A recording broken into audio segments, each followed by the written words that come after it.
Good morning to all of you. आज से हम लोग 11th क्लास स्टार्ट करेंगे। एक बात और, मैक्सिमम बच्चों के माइंड में ये चल रहा होगा कि सर लॉकडाउन जब चल रहा है तो लॉकडाउन में क्या हम लोग का पढ़ाई अच्छे तरीके से हो पाएगा या ना हो पाएगा। तो लॉकडाउन चल रहा है उससे कोई फर्क नहीं पड़ता। आपका जो क्लास है ऑनलाइन ये आपका रेगुलर चलता रहेगा। पूरे सिलेबस कंप्लीट कराने की जिम्मेदारी जो है ये हमारी है। इसलिए आपको सिलेबस को लेकर के और कोर्स को लेकर के टेंशन लेने की ज़रूरत नहीं है। आप लोग अच्छे तरीके से बस शुरू से पढ़ेंगे, पूरे मेहनत के साथ पढ़ेंगे और आपको सारी सिलेबस आपको समय से कंप्लीट करा दी जाएगी। एक बात और, जब बच्चे लोग 10th पास आउट होते हैं तो मैक्सिमम बच्चों का ये सपना होता है कि हम क्या डॉक्टर बने, इंजीनियर बने या फिर जितना जल्द से जल्द कोई जॉब लाइन में चले जाएं।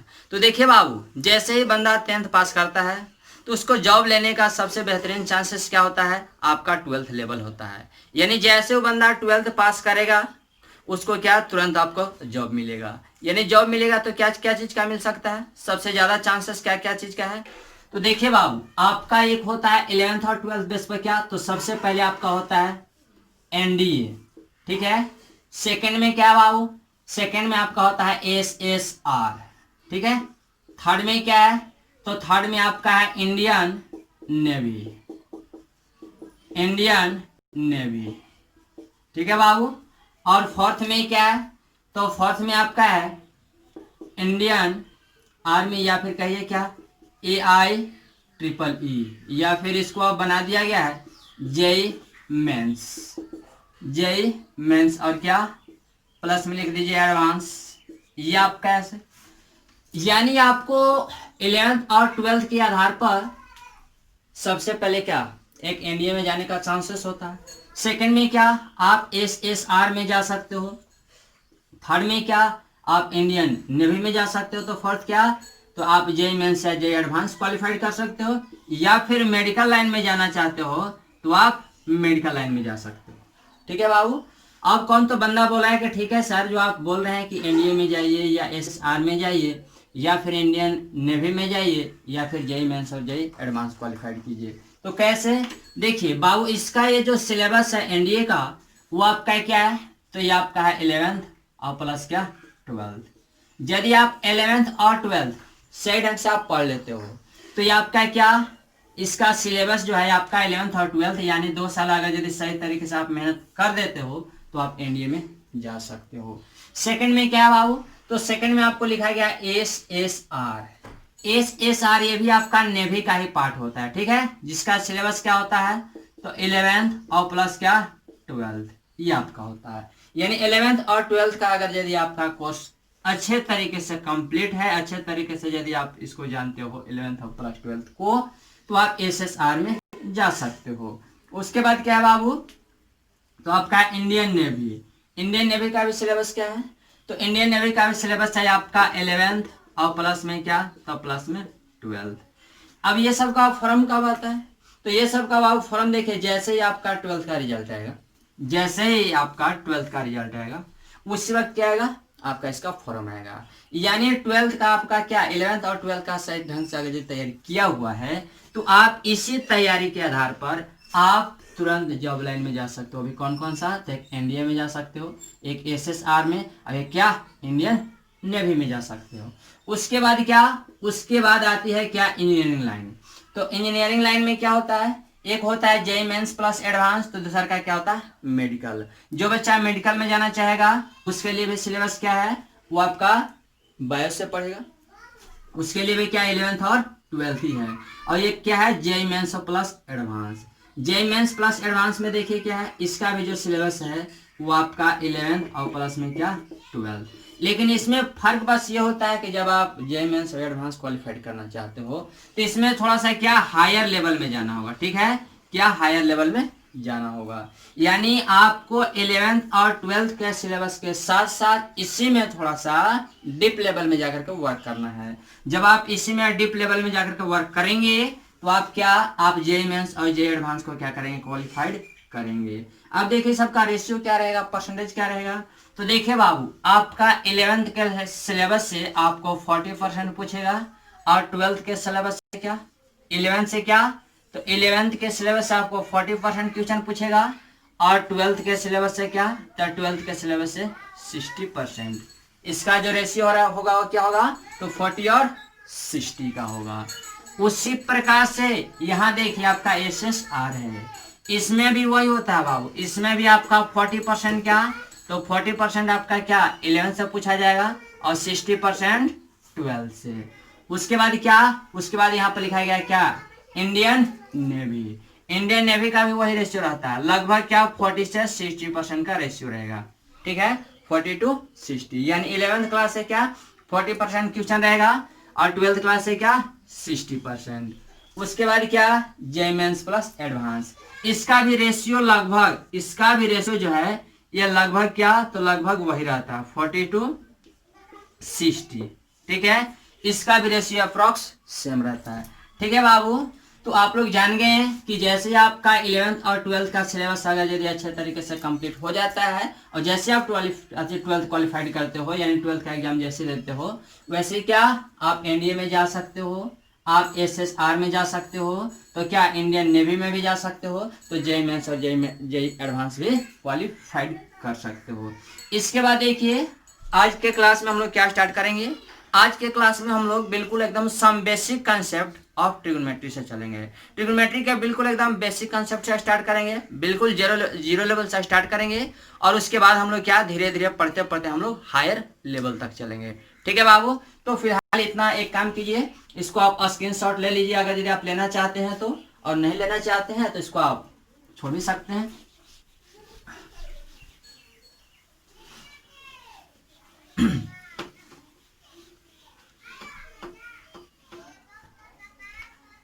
आइए तो हम लोग स्टार्ट करते हैं क्या, ट्रिग्नोमेट्री। ट्रिग्नोमेट्री, अब देखिए बाबू, इसको हिंदी में क्या बोला जाता है, हिंदी में बोला जाता है त्रिकोणमिति। त्रिकोणमिति, अब देखिए बाबू, त्रिकोणमिति में क्या हम लोग बिल्कुल बेसिक कंसेप्ट से चलेंगे। ये आपका एक ट्रायंगल रहा, ये आपका थीटा है, इसको बोला जाता है हाइपोटेनियस, यानी हिंदी में क्या बोला जाता है, तो हिंदी में इसको बोला जाता है कर्ण। इसको बोला जाता है क्या, परपेंडिकुलर पी, हिंदी में बोला जाता है लंब। इसको बोला जाता है आधार, जिसको क्या इंग्लिश में बोला जाता है क्या, बेस। ठीक है, बेस को क्या बी के द्वारा रिप्रेजेंट किया जाता है। एक बात और, ये आपका क्या रहा, ये हाइपोटेनियस, ये परपेंडिकुलर, ये आपका बेस। आप ये जानते हैं कि आपका जो ट्रायंगल है ये राइट एंगल ट्रायंगल है, और ये जब राइट एंगल ट्रायंगल है तो यहाँ से हाइपोटेनियस का जो स्क्वायर होगा, ये हाइपोटेनियस का जो स्क्वायर होगा वो आपका परपेंडिकुलर क्या स्क्वायर और प्लस क्या, तो बेस क्या स्क्वायर, ये बराबर होता है। यहाँ से जब हाइपोटेनियस का मान निकालिएगा तो ये आपका क्या होगा, तो P square plus B square और रूट ओवर, ये आपका ऐसे होगा बाबू। इसके बाद आप ये भी याद रखेंगे कि अगर यदि आपको क्या बी का मान निकालना होगा तो b बराबर क्या हो जाएगा, तो ये आपका हाइपोटेनस का स्क्वायर माइनस परपेंडिकुलर का स्क्वायर रूट ओवर, ये आपका ऐसे।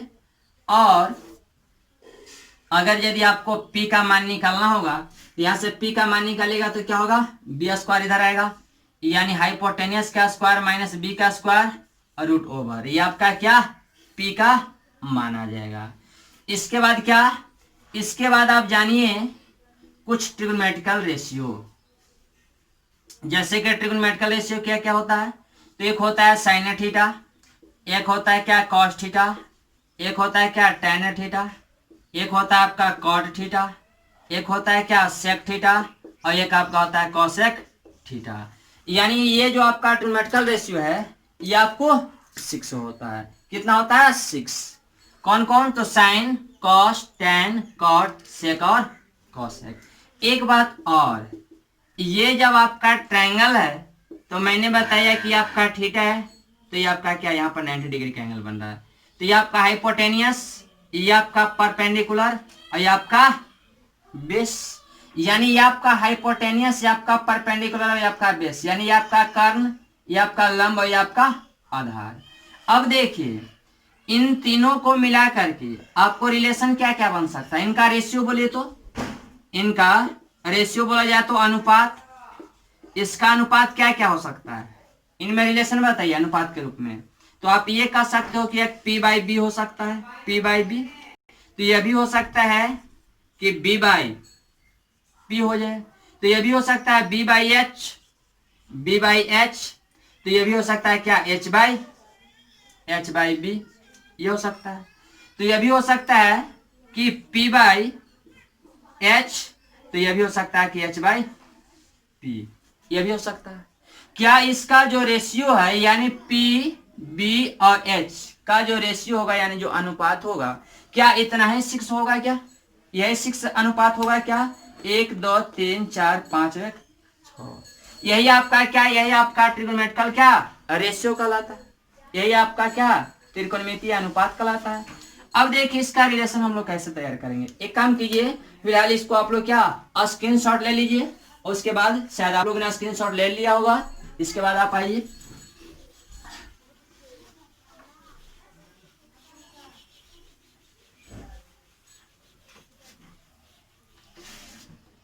अब आप जानिए बाबू कि साइन थीटा बराबर क्या होता है। तो साइन थीटा बराबर आपका होता है परपेंडिकुलर अपॉन क्या, हाइपोटेन्यूस, P/H। और कॉस थीटा बराबर आपका क्या, तो ये आपका होता है B/H। उसके बाद टेन थीटा बराबर आपका क्या होता है, तो टेन थीटा का जो वैल्यू होगा वो आपका P/B होगा। उसके बाद कॉट थीटा, तो कॉट थीटा बराबर क्या, तो कॉट थीटा बराबर आपका होता है B/P। उसके बाद क्या, सेक थीटा, तो सेक थीटा बराबर क्या, तो सेक थीटा बराबर H/B। और उसके बाद क्या, कॉसेक थीटा, तो कॉसेक थीटा का मान क्या होगा बाबू, तो कॉसेक थीटा का मान होता है H/P। और उसके बाद क्या, तो ये 2 2 4 2 6, ये आपको 6 ट्रिग्नोमेट्रिकल रेशियो हो गए। अब आप जानिए कुछ बेसिक कंसेप्ट में ही कि यदि आपको यह साइन थीटा बराबर दिया गया है 3/4 और बताना है क्या, तब आपको बताना ही है, यानी तब tan theta, cot theta, sec theta और क्या कॉसेक थीटा का वैल्यू बताना। बिल्कुल हम लोग क्या बेसिक कंसेप्ट से चल रहे हैं, बिल्कुल ये छोटी छोटी बातें हैं, लेकिन आप याद रखेंगे क्योंकि आप जानते हैं कि हर एक बड़ा क्वेश्चन का जो निर्माण होता है एक छोटे क्वेश्चन से मिल करके होता है, इसलिए क्या इन छोटे छोटे बातों का हम लोग को क्या याद रखना है। अब आप देखिए बाबू साइन थीटा बराबर दिया गया 3/4। तो पूछा क्या जा रहा है, पूछा जा रहा है कि tan theta, cot theta, sec theta और कॉसेक थीटा का वैल्यू क्या होगा। तो आप ये जानते हैं क्या कि सिंस साइन थीटा बराबर क्या होता है आपको, तो आपको होता है P/H। जब P/H होता है तो P का मान क्या है बाबू, तो P का मान है 3, H का मान क्या है, तो H का मान है 4। अब देखिए B का मान पता करना है, यानी B का मान क्या मालूम नहीं है। आप जानते हो B बराबर क्या होता है, तो B बराबर आप जानते हो कि P का स्क्वायर सॉरी H का स्क्वायर और माइनस P का स्क्वायर और रूट ओवर होता है। जब B बराबर ये होता है बाबू कि H का स्क्वायर माइनस P का स्क्वायर रूट ओवर, तो यहां से B का मान पहले आप निकाल लो। जब B का मान निकालोगे तो देखो क्या होगा, H स्क्वायर, H का वैल्यू क्या है 4, तो ये आपका 4 का स्क्वायर हो गया माइनस P स्क्वायर, तो P का वैल्यू क्या है 3, तो ये आपका 3 का स्क्वायर हो जाएगा। अब देखिए 4 का स्क्वायर यानी क्या 16 और माइनस क्या 9, यानी 16 में से 9 घटा लीजिए, तो 16 में से 9 घटाइएगा तो क्या, ये आपका हो जाएगा रूट में। ठीक है बाबू। इसके बाद देखिए जब ये B का मान मालूम हो गया तो यहां से आप वैल्यू लिख सकते हो क्या, कि टेन थीटा, टेन थीटा बराबर क्या होता है, तो टेन थीटा बराबर आप जानते हो P/B। तो P का वैल्यू क्या है, तो P का वैल्यू है 3, B का वैल्यू क्या रूट में 7, ये आप कैसे। उसके बाद क्या बताना है कॉट थीटा, तो कॉट थीटा का वैल्यू क्या होगा बाबू, तो कॉट थीटा बराबर आप जानते हो क्या B/P होता है, तो ये आपका हो जाएगा कॉट थीटा बराबर B/P। B का वैल्यू क्या है, तो रूट 7, P का वैल्यू क्या है, तो P का वैल्यू 3, तो यही आपका क्या आंसर हो जाएगा। और इसी प्रकार से क्या सेक और कॉसेक का वैल्यू बताना है, तो आप सेक और कॉसेक का वैल्यू क्या करेंगे, आप खुद से निकाल लेंगे। ठीक है, इतना को फिलहाल स्क्रीनशॉट ले लीजिए। इसके बाद आप देखिए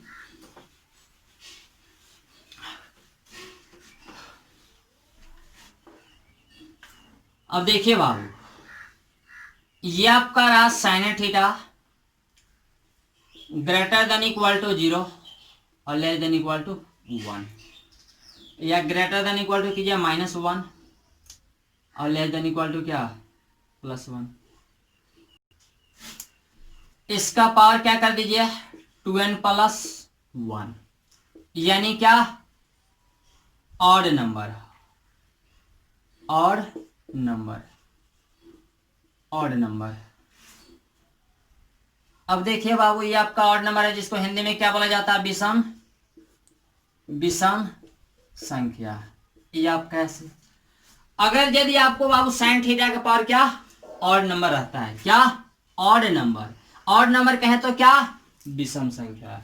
यदि साइन थीटा का पावर होगा विषम संख्या तो इसका जो मैक्सिमम वैल्यू होगा, मैक्सिमम वैल्यू जिसको हिंदी में क्या बोला जाता है महत्तम मान, वो क्या होगा तो महत्तम मान होगा आपको प्लस में 1 और न्यूनतम मान क्या होगा यानी मिनिमम वैल्यू, तो आपका जो मिनिमम वैल्यू होगा वो आपका होगा बाबू, इसको हिंदी में बोला जाता है न्यूनतम मान, न्यूनतम मान। वो न्यूनतम मान क्या होगा तो न्यूनतम मान -1। ये आपका रहा क्या न्यूनतम मान, और ये आपका क्या रहा महत्तम मान। यानी जैसे ही आप देखेंगे कि साइन थीटा का पावर क्या है तो साइन थीटा का पावर है ऑड नंबर, तो बताएंगे कि उसका जो महत्तम मान होगा वो क्या होगा +1 होगा और जो न्यूनतम मान होगा वो -1 होगा। एग्जाम्पल के तौर पर जैसे आपको दिया गया साइन थीटा का पावर क्या कुछ नहीं है तो 3 है। आपको बताना है मैक्सिमम वैल्यू एम बी यानी कैपिटल एम बी यानी मैक्सिमम वैल्यू। तो ये जब मैक्सिमम वैल्यू बताना है तो क्या बताओगे मैक्सिमम वैल्यू होगा क्या +1, और जब इसका मिनिमम वैल्यू बताना होगा स्मॉल एम बी, मिनिमम को स्मॉल एम मान लीजिए, तो स्मॉल एम बी का जब मान बताएगा तो क्या होगा ये -1 होगा। जैसे ही आपको साइन थीटा का पावर दिया गया क्या 5, ऐसे साइन थीटा का पावर 5, ये क्या है ये आपका ऑड नंबर है यानी विषम संख्या है। तो जैसे ही आप देखेंगे कि साइन थीटा का पावर क्या है विषम संख्या, तो इसका जो मैक्सिमम वैल्यू होगा वो क्या होगा तो मैक्सिमम वैल्यू होगा +1 और मिनिमम वैल्यू क्या होगा तो जो मिनिमम वैल्यू होगा वो आपका -1 होगा। बस समझ में आई। जैसे मान लो कि आपको दिया गया साइन थीटा का पावर क्या है 2013, तो ये आपका क्या है ऑड है। तो जब साइन थीटा का पावर 2013 यानी ये आपका ऑड नंबर है तो इसका जो मैक्सिमम वैल्यू होगा वो आपका +1 और जो मिनिमम वैल्यू होगा वो आपका -1 होगा। एक बात और, कौन तो बंदा बोल रहा है कि सर ये तो आपने बताया ऑड के लिए, जब इवन होगा तो क्या होगा। तो देखो बाबू जैसे मान लो कि ये आपका साइन थीटा है, ये ग्रेटर देन इक्वल टू 0 और लेस देन इक्वल टू 1, यदि इसका पावर क्या 2n हो जाए जिसको क्या बोला जाता है even number, even number. Hindi में क्या, हिंदी में इसको सम संख्या कहा जाता है। क्या कहा जाता है सम संख्या। तो यदि साइन थीटा का पावर क्या हो सम संख्या, तो जब साइन थीटा का पावर रहेगा सम संख्या यानी इवन नंबर, तो इसका जो मैक्सिमम वैल्यू होगा, मैक्सिमम वैल्यू यानी महत्तम मान, वो क्या होगा तो महत्तम मान आपका हो जाएगा +1 और जो आपका मिनिमम वैल्यू होगा जो न्यूनतम मान होगा इसको लिखिए महत्तम मान यानी मैक्सिमम वैल्यू। ऐसे मैक्सिमम वैल्यू हिंदी में क्या महत्तम मान, महत्तम मान वो क्या होगा तो महत्तम मान +1 होगा और क्या मिनिमम वैल्यू, मिनिमम वैल्यू यानी न्यूनतम मान, तो ये आपका न्यूनतम मान हो जाएगा बाबू, न्यूनतम मान वो आपका हो जाएगा 0। क्या होगा 0। जैसे ही आप देखेंगे कि साइन थीटा का पावर क्या है इवन नंबर, क्या इवन नंबर, तो जैसे ही आप देखेंगे कि इवन नंबर है तो उसका मैक्सिमम वैल्यू होगा वो +1 होगा और जो मिनिमम वैल्यू होगा वो क्या होगा 0 होगा। जैसे एग्जांपल के तौर पर आपको साइन थीटा का पावर क्या दिया गया है या साइन स्क्वायर थीटा है, तो इसका कैपिटल एम भी यानी मैक्सिमम वैल्यू जो है वो +1 होगा और जो मिनिमम वैल्यू होगा स्मॉल एम भी वो आपका क्या 0 होगा। ठीक है बाबू, इसको फिलहाल एक काम कीजिए आप लिख लीजिए यानी स्क्रीनशॉट ले लीजिए।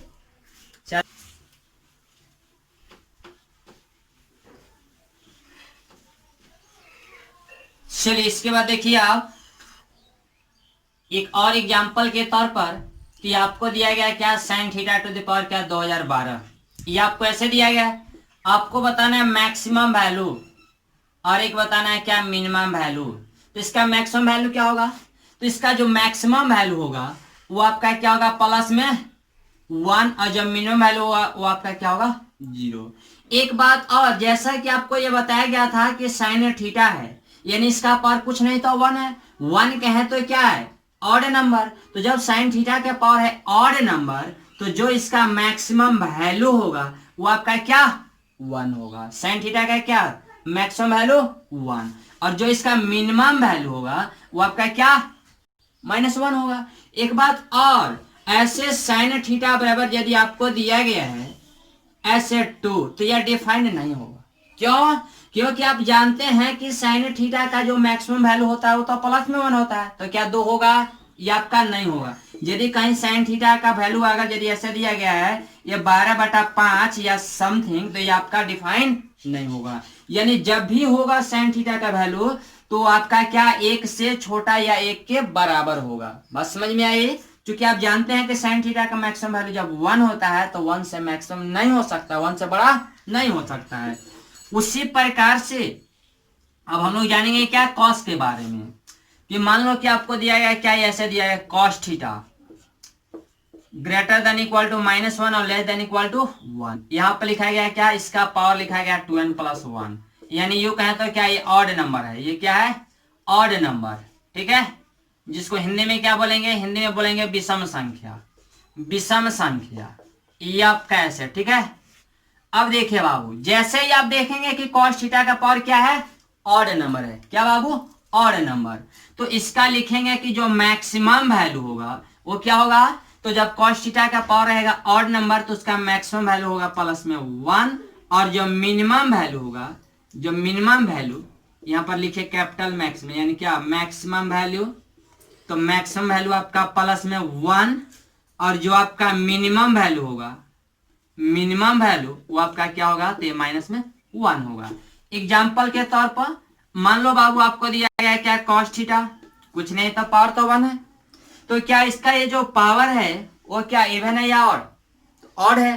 तो इसका जो मैक्सिमम वैल्यू होगा, मैक्सिमम वैल्यू यानी महत्तम मान, वो क्या होगा, तो इसका जो महत्तम मान होगा बाबू आपका प्लस में 1, और जो इसका न्यूनतम मान होगा यानी मिनिमम वैल्यू, जिसको हिंदी में बोला जाता है क्या, न्यूनतम मान, वो आपका क्या, तो न्यूनतम मान आपका हो जाएगा बाबू ये माइनस में क्या, तो 1, -1। जैसे एग्जांपल के तौर पर ले लो, कॉस थीटा के पावर क्या, तो ये दिया गया 3, तो इसका जो मैक्सिमम वैल्यू होगा, कैपिटल एम भी यानी मैक्सिमम वैल्यू, और स्मॉल एम भी यानी मिनिमम वैल्यू। तो मैक्सिमम वैल्यू क्या होगा, तो मैक्सिमम वैल्यू आपका प्लस में 1, तो मिनिमम वैल्यू क्या होगा, तो -1। बस समझ में आई। अधिक जानकारी जो है वो आपको नेक्स्ट क्लास में दिया जाएगा। और एक काम और, आप लोग क्या करेंगे कि इस वीडियो को अपने सारे ग्रुपों में, जो भी आपका ग्रुप होगा उन सभी ग्रुपों में क्या करेंगे, शेयर कर देंगे, जिससे कि आपके जितने भी फ्रेंड्स लोग होंगे सभी लोग को जानकारी प्राप्त हो जाएगा, और उन लोग भी क्या करेंगे, इस वीडियो को देखेंगे और उन लोग भी पढ़ाई स्टार्ट कर देंगे। ठीक है।